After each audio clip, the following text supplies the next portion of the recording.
so proudly we hailed at the twilight's last gleaming, whose broad stripes and bright stars through the perilous fight o'er the ramparts we watched were so gallantly streaming, and the rockets' red glare, the bombs bursting in air, gave proof through the night that our flag was still there. Oh, say does that star-spangled banner yet wave o'er the land of the free and the home of the brave?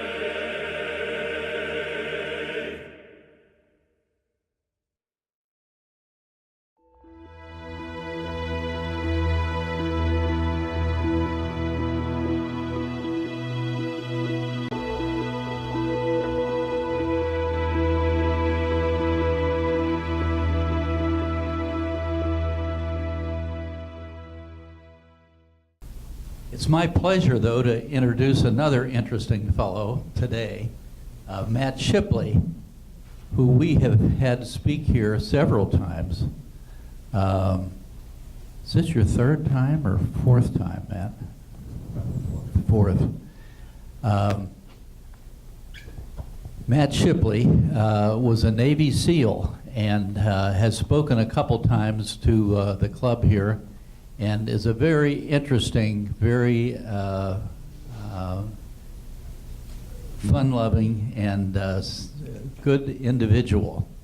I remember calling him one time a couple of years ago, and I dialed the number he had given me, and I waited a little while. He answered the telephone, and he was on a mission.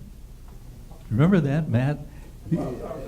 He was overseas, and no, he was overseas, and I thought, oh my God, I'm going to give away some U.S. military secrets here. But he's an interesting person when you get to know him. Come up and talk to him afterwards if you'd like. He gave me a little introduction for him, and he that he wanted me to just introduce him by. Commander Shipley is a 27-year veteran of the U.S. Navy who enlisted in 1984, entered the Navy Academy in 1987, went to basic SEAL training in 1991, and attended the U.S. Army Ranger School in 1993. For most of us, that would be a good life itself.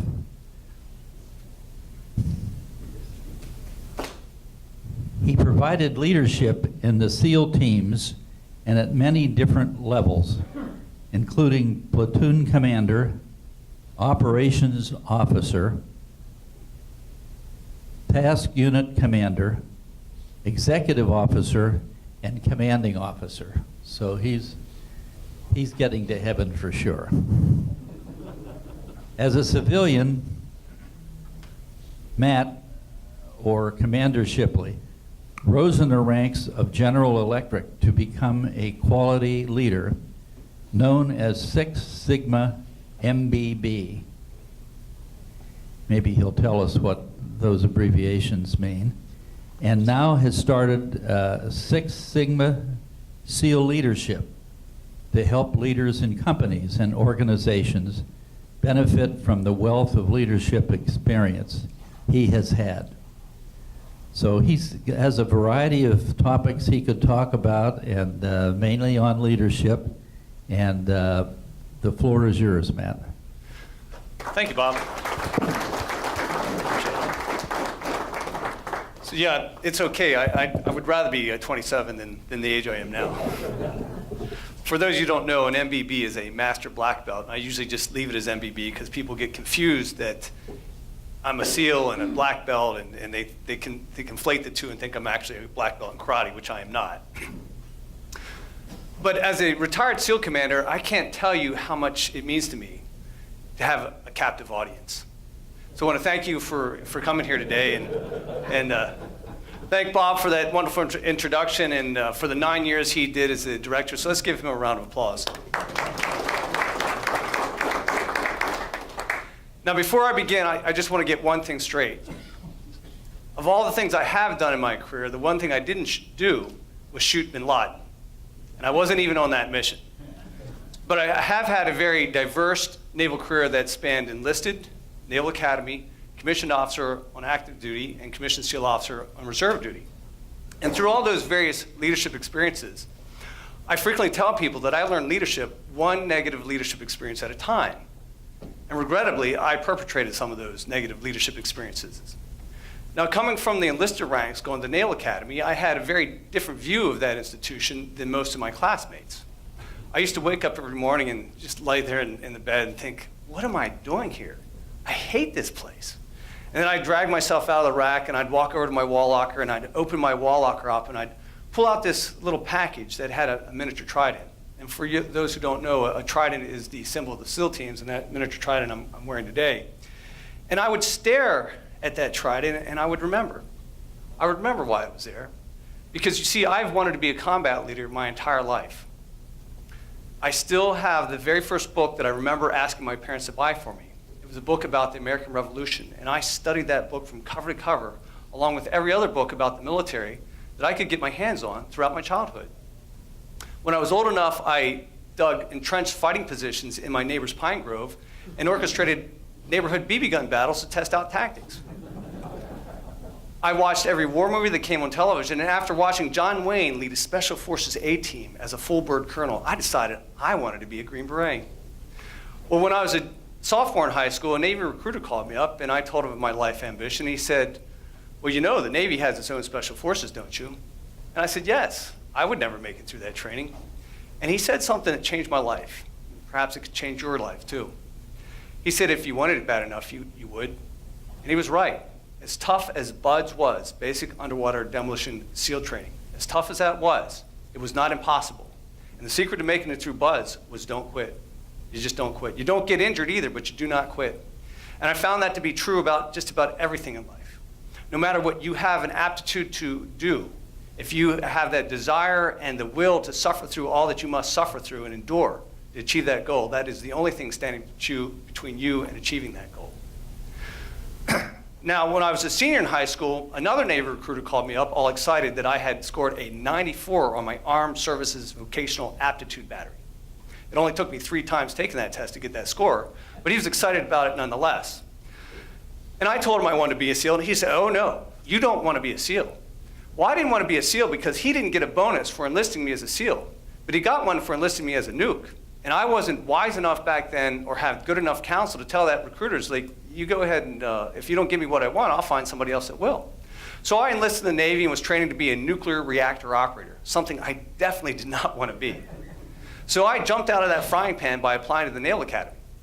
And I was accepted to the Naval Academy Preparatory School in Newport, Rhode Island, where I spent a year and before I entered the class in 1991 at Annapolis. And like most midshipmen at the Naval Academy, I had my fair share of run-ins with regulations. And my first run-in with the Naval Academy regulations came at the end of my freshman year, when my roommates and I were studying for a final exam. And as we sat there in our room studying, this upperclassman burst through our door and says, hey, it's after taps, and you need to turn out the lights and go to bed. And then he about faces and goes back out the doors about as fast as he came in it. Well, my roommates and I had a decision to make. We could follow his direct order and obey the Naval Academy regulations and turn out our lights and go to bed, and perhaps we'd pass the final exams the next day, and perhaps we wouldn't. And maybe we'd get to stay at the Naval Academy, and maybe we wouldn't. Or we could disobey that direct order and disobey the regulations and have a better chance of not getting kicked out of the Naval Academy. So without a word spoken among the 3 of us, one of us went over to the light switch and turned it out and then sat back down at his desk, and we continued to study by our desk lamps. Well, before too long, that upperclassman came in and said, hey, I gave you guys a direct order. I'm putting you in a report. So my first conduct offense at the Naval Academy came as a result of studying for final exams. Now, most institutions of higher learning would encourage their students to study for final exams. So as ridiculous as this may seem, and I assure you it was completely ridiculous, every company around the world has policies and procedures that will put their people in a place where they have to decide what's between doing what's right by the company and doing what's right by the company's regulations. And the job of a leader is to mitigate those circumstances. Because that upperclassman had a choice. He didn't have to just blatantly apply every regulation in the Naval Academy. He could have come in and said, this is what the regulations say, but there's exceptions to every rule. And final exams is a good exception, so study well and I'll see you tomorrow. But he didn't do that, and that's a prime example of bad leadership in that instance. Now, another run-in with the regulations I had came at the end of my junior year, because I seemed to get in trouble at the end of academic years for some reason. And this one was surrounding company party. Now, companies at the Naval Academy were composed of all 4 classes. In other words, we had freshmen, sophomores, juniors, and seniors in each company. And I went to my friend's company party, and we hung out there most of the day. And then towards the later in the afternoon, I went to my company party, and I played a little volleyball and hung out for a little bit, stayed no more than an hour, and left. Well, after I left, I found that one of the plebes, or freshmen, had been drinking, decided he was just going to throw himself off a big old embankment that went down to the river. And he was injured in the fall, but not life-threatening, but serious enough where he needed medical attention. So a classmate of mine took him back to Bancroft Hall, which is the dormitory at the Naval Academy, where the medical facility is located in the basement. And he was met there by a commissioned officer who was on duty that day and asked him what happened. My friend did not want to tell him what happened because he didn't want to get anybody in trouble. So the commissioned officer said, well, you can tell me. I won't tell anybody else. So taking that commissioned officer at his word, my classmate told him what happened. And as soon as the young man got the medical attention he needed, that commissioned officer got on the phone and called our company officer, who came in especially on a Saturday afternoon to put all of us on report. He didn't ask any questions. He didn't try to find out who did what, where, when, or how. It's just if you were at that party, you were on restriction. Now, there is a lot I can unpack about what you shouldn't do as a leader, given this scenario this story I just told you. But the one thing I want you to take away is that you should never lie to your personnel to get them to do what you want to do. You can get away with it once, but your credibility will be shot. And quite frankly, if you have to lie to your personnel to get them to do what you want them to do, you ought not to be in charge anyway. Well, I was a senior at the Naval Academy when I figured out how ridiculous it was for a full-bird colonel to lead a Special Forces A team. And as a result of that, I also understood the mistake I made at wanting to be a SEAL officer. Because if you want to do the job of a SEAL, you need to go enlisted. And if you want to administrate over it, you need to go officer. Enlisted SEALs get to go from platoon to platoon to platoon to platoon to platoon, and they have the opportunity to learn every aspect of being a SEAL. Where officers get maybe 2 or 3 at most platoons before they're sitting behind a desk doing naval administration, which is their main job. Now, I accepted the error of the decision I made, and I decided I was going to make the best of it. And about that same time, we found out that 4 guys from the class of 1990, which is the class before me, quit out of Hell Week. Now, Hell Week comes within the first 2 months of a 6-month course of instruction that is basic underwater demolition SEAL training. And during Hell Week, you do every physical evolution that you've done in the preceding weeks, except it's all compressed into 1 week, and you're going around the clock, just from one physical evolution to the next, and you're eating 4 times a day, and you're cold, and you're wet, and you're miserable. And it starts on a Sunday afternoon, and it ends somewhere between Friday afternoon and the following Sunday, because that's just part of the psychological warfare they're doing on you that you don't know when it's going to end. You just got to keep putting out until they say, okay, you're secured. And I knew each one of those 4 guys, and they were very rugged individuals, and the thought that they quit terrified me. But I wasn't willing to allow their decision that they made to affect my goals of becoming a SEAL. Because everybody makes decisions for different reasons, and I didn't know whether I was going to react the same way as they did. And as it turned out, I made it through Hell Week just fine. It wasn't until second phase of BUDS that I had problems. Now, second phase of BUDS is the dive phase, and it's broken in between open circuit and closed circuit diving. Open circuit diving is where the bubbles come to the surface, and closed circuit diving is where no bubbles come to the surface because you're rebreathing oxygen, O2, that goes through a soda scrubber, which scrubs out the carbon dioxide. and it's a very, very dangerous rig.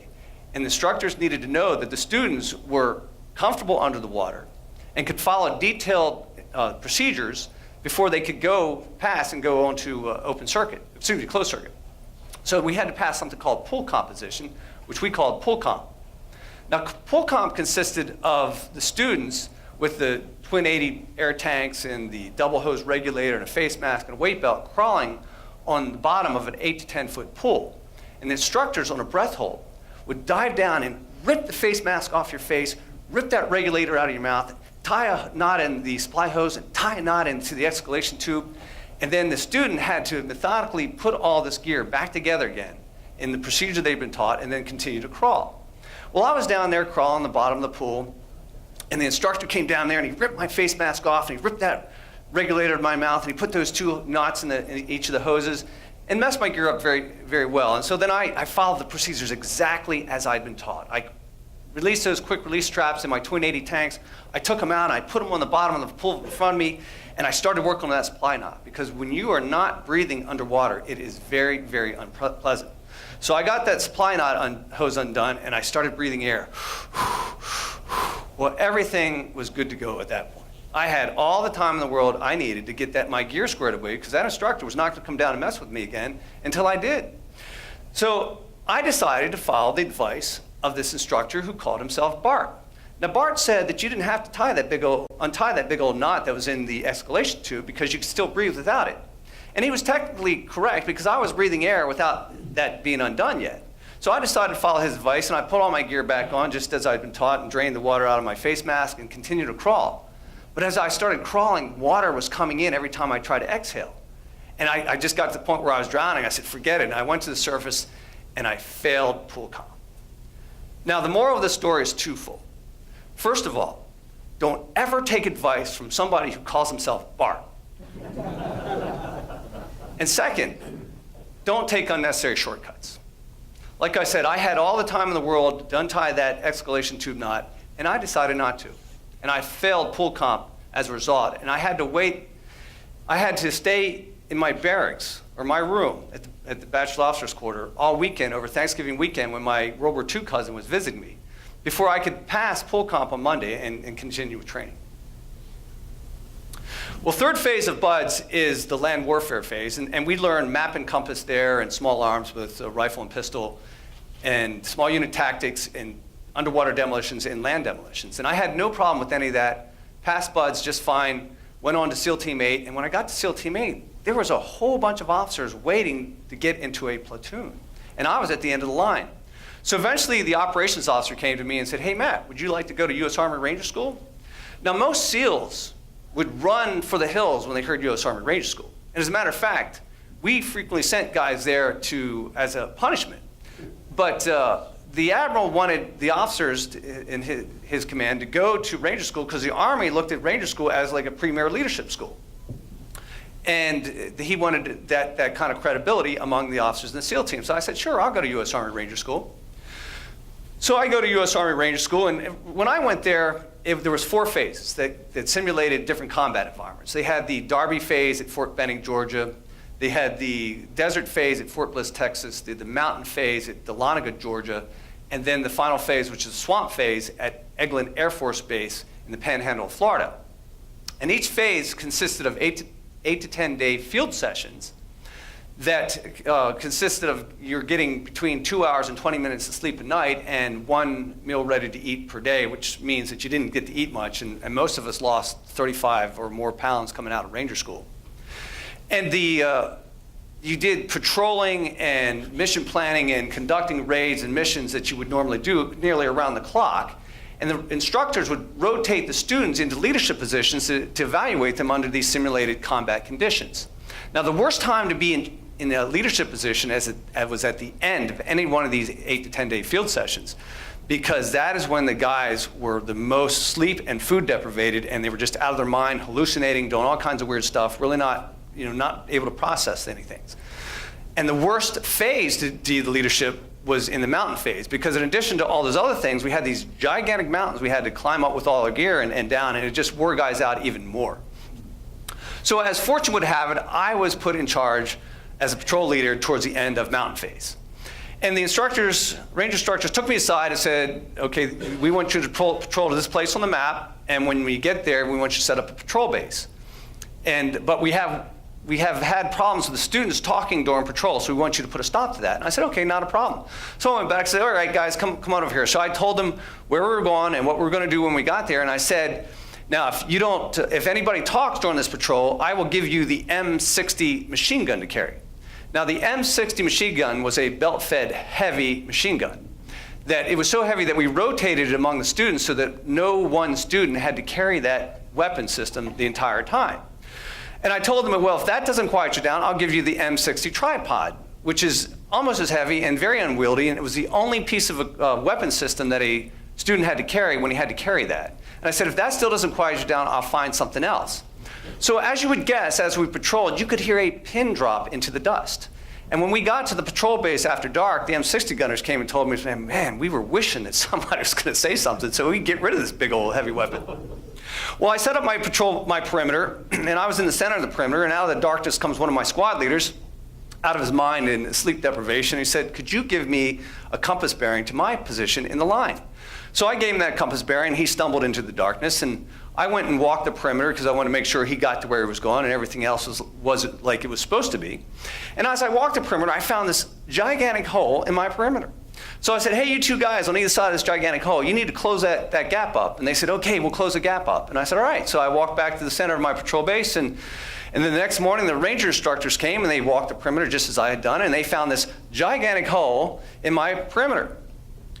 And I failed that patrol, and rightfully so, because that which is not inspected is neglected.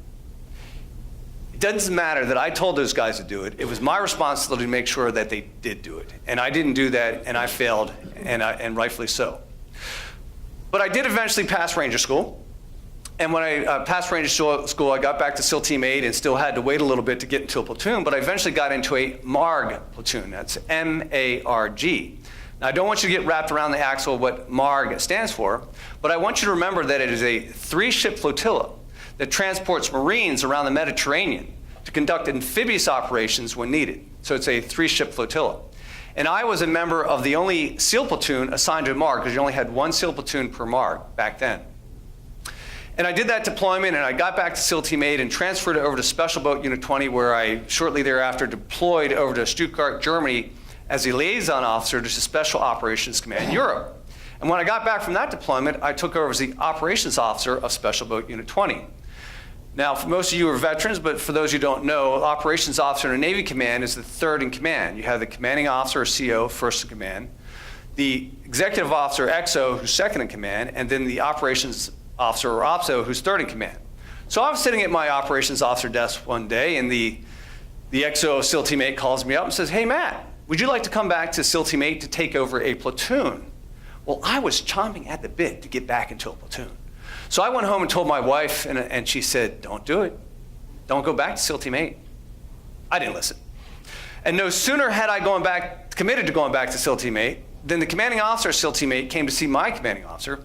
And as I sat outside this closed-door meeting, I thought to myself, whatever they're talking about in there is not going to be a good deal for me.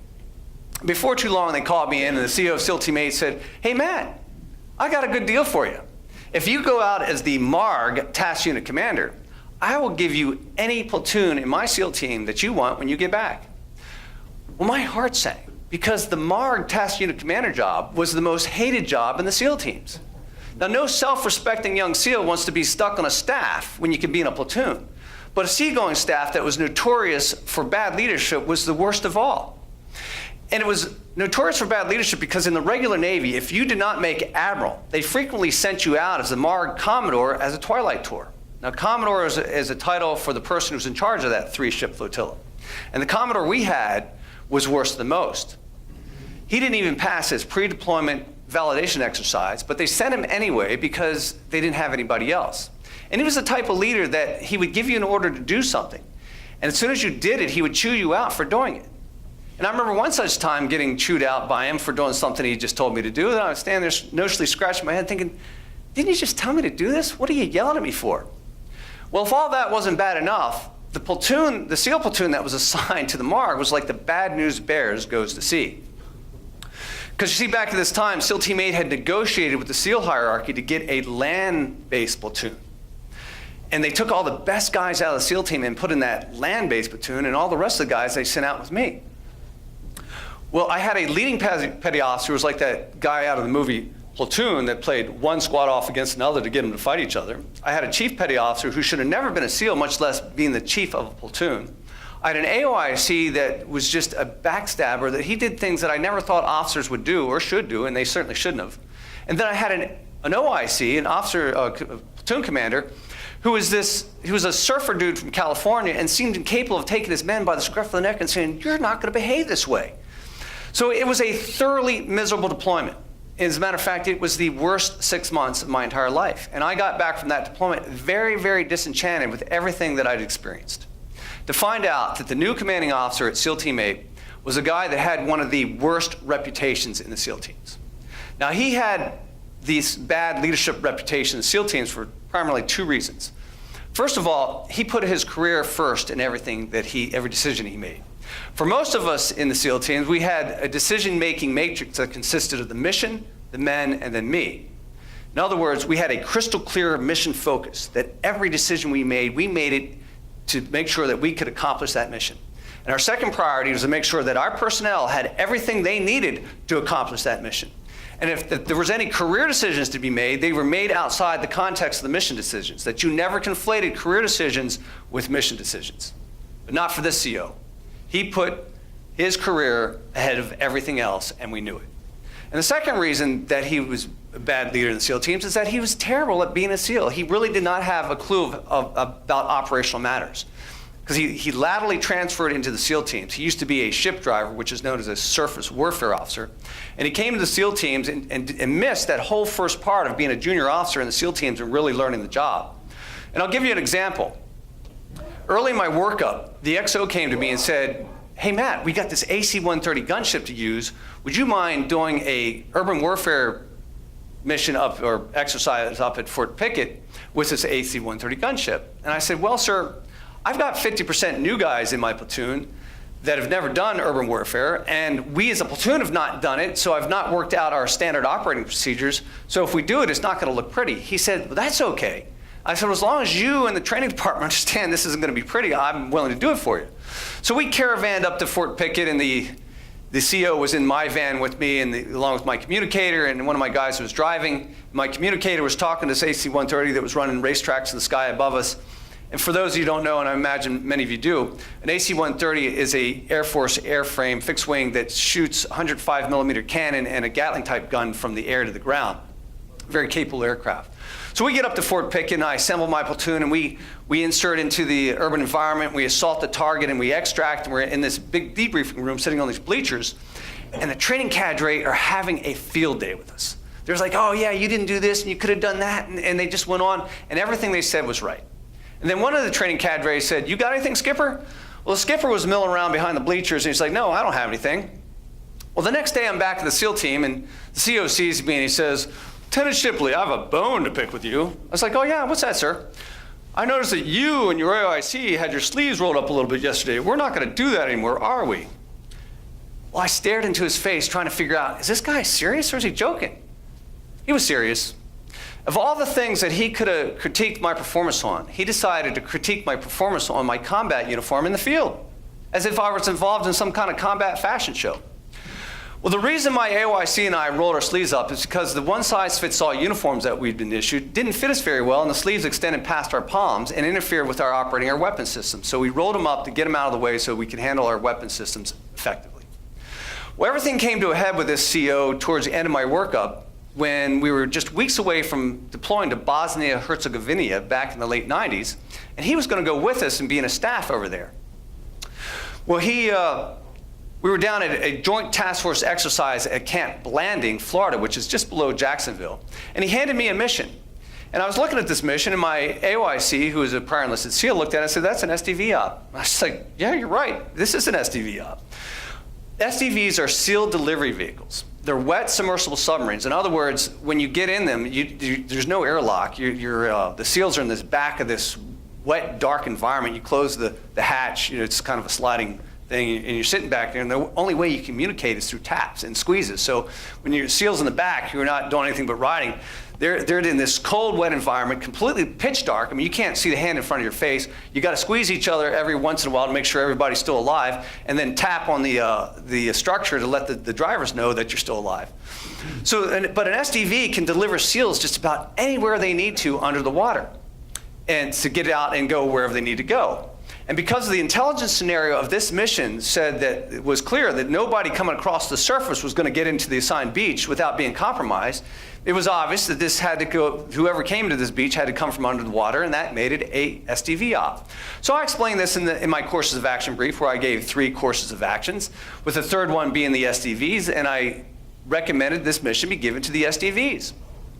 Well, the CO stands up in my courses of action brief in front of my men and many members of the SEAL team and yells at me, he's like, "Lieutenant Shipley, you're going to take this mission and you're going to use the Mark V Special Operations Craft."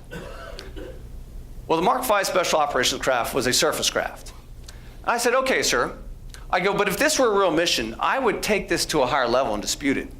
But since it's an exercise, I'll take this mission as long as you promise me that when you figure out that it's an SDV op, that you don't take it away from me."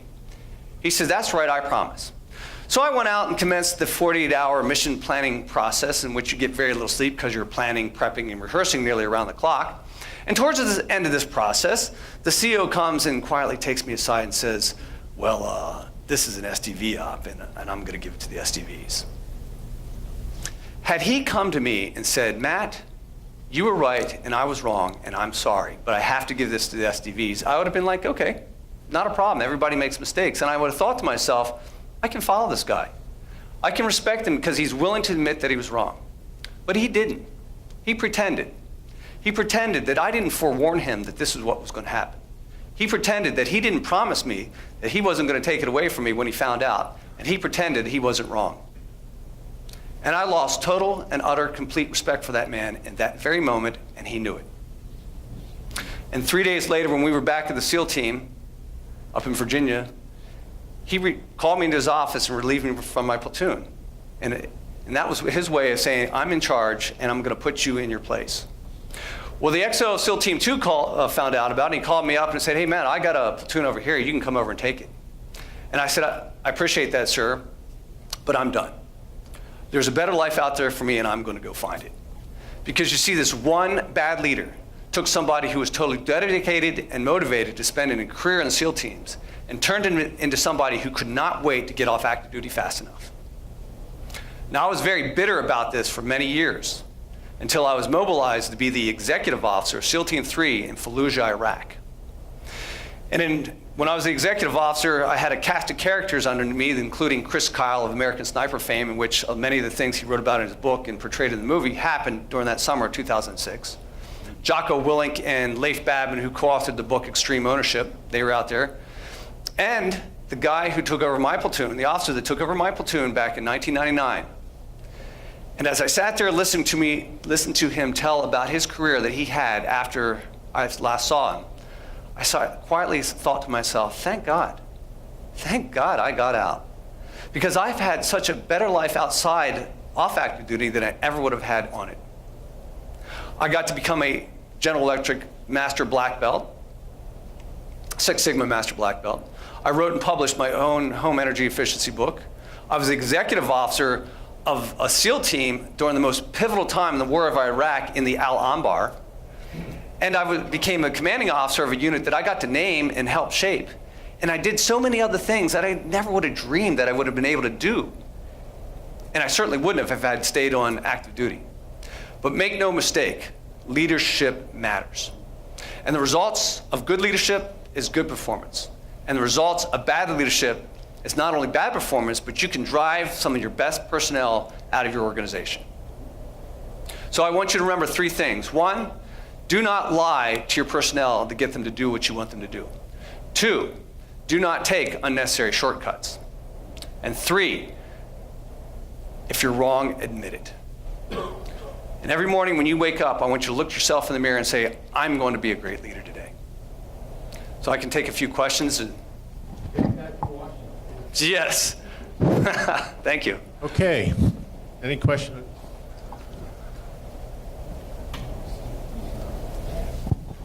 Is there any reality to the TV show Navy SEALs? Don't watch it. You don't watch it? I don't watch it. No, and I would suspect that there's not too much reality It's to a it. lot of Hollywood, I think. Yes. As much reality as a Navy Jack. Here you go. He's just making a comment. He can make it. I said as much reality as the TV show Navy Jag. JV Jag, that's right. As a past Navy Jag, I said I did every one of those things.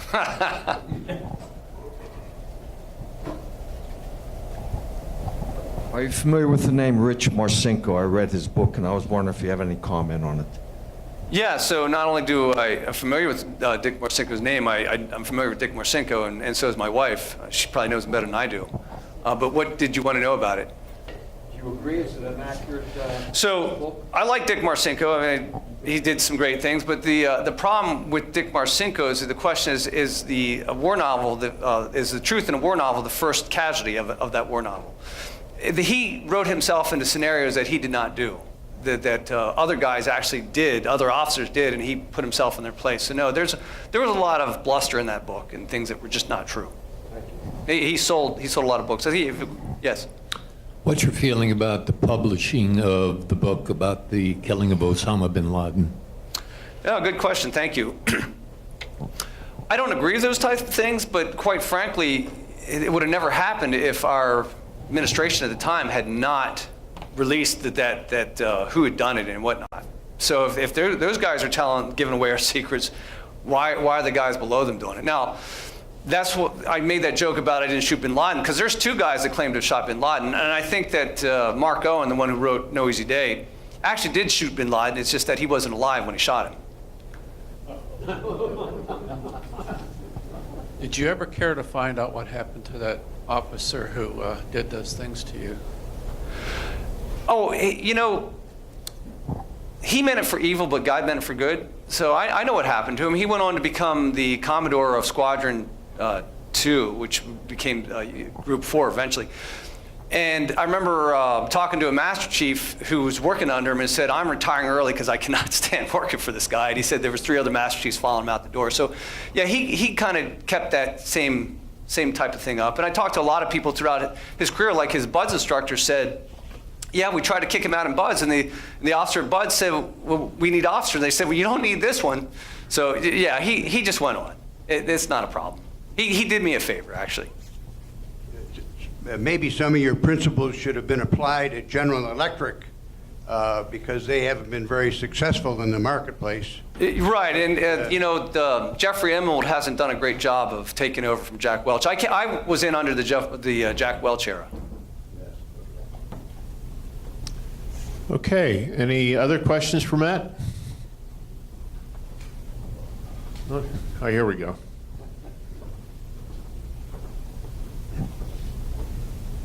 How is the kind of discipline you are talking about?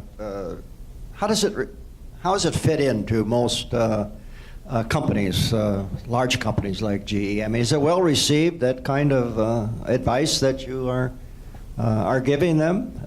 As you've talked to us today, it sounds great, but is it received very well in the corporate world?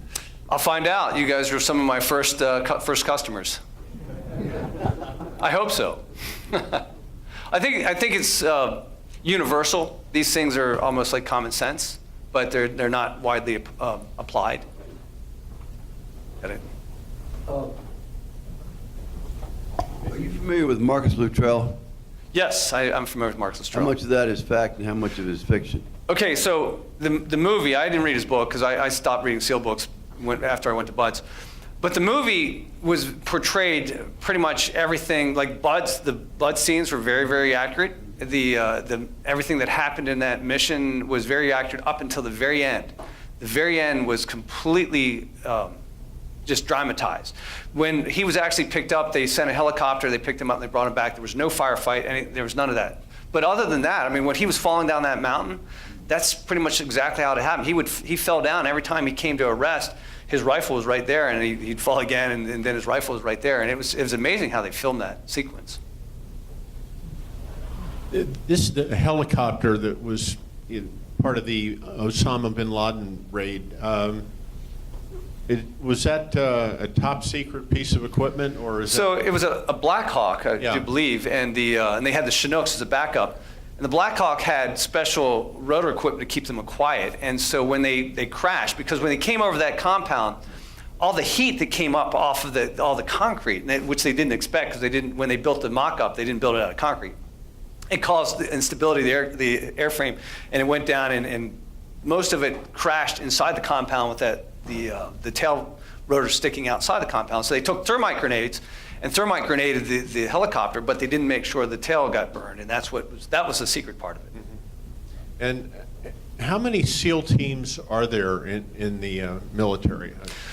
So there are 8 SEAL teams, and we have the even numbers on the East Coast and the odd numbers on the West Coast. Now, Dick Marcinko, who formed SEAL Team 6, which was a cover name for Naval Special Warfare Development Group, made it so that SEAL Team 6 could never be used as another name. So on the East Coast, you have 2, 4, 8, and 10. Where on the West Coast, you have 1, 3, 5, and 7.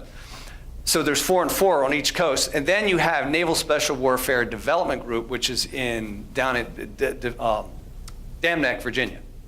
How many people are in each SEAL team? You have approximately 200 SEALs in each SEAL team.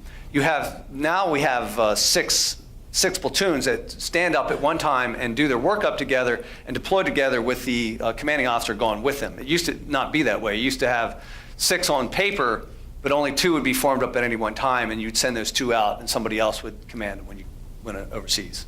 Now, are the SEAL teams active all over the world all the time, or doing these covert? Well, we don't do covert. That's CIA type stuff. The SEAL teams do clandestine. Okay. And the difference is that attribution. Like we go in with uniforms, name tags, and we say we're from the U.S. Covert is like I have no attribution to the United States.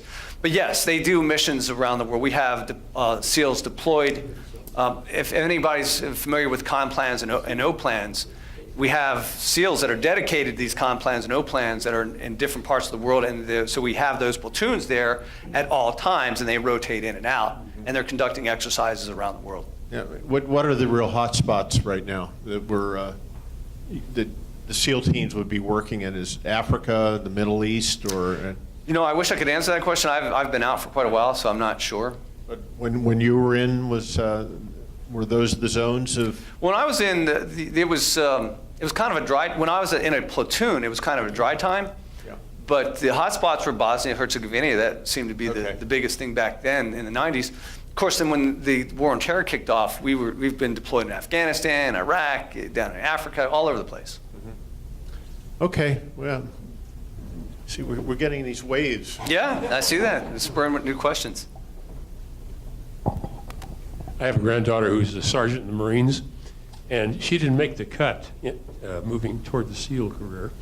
She's an expert rifleman and a mixed martial arts instructor, a real athlete. And has a woman made a SEAL team yet?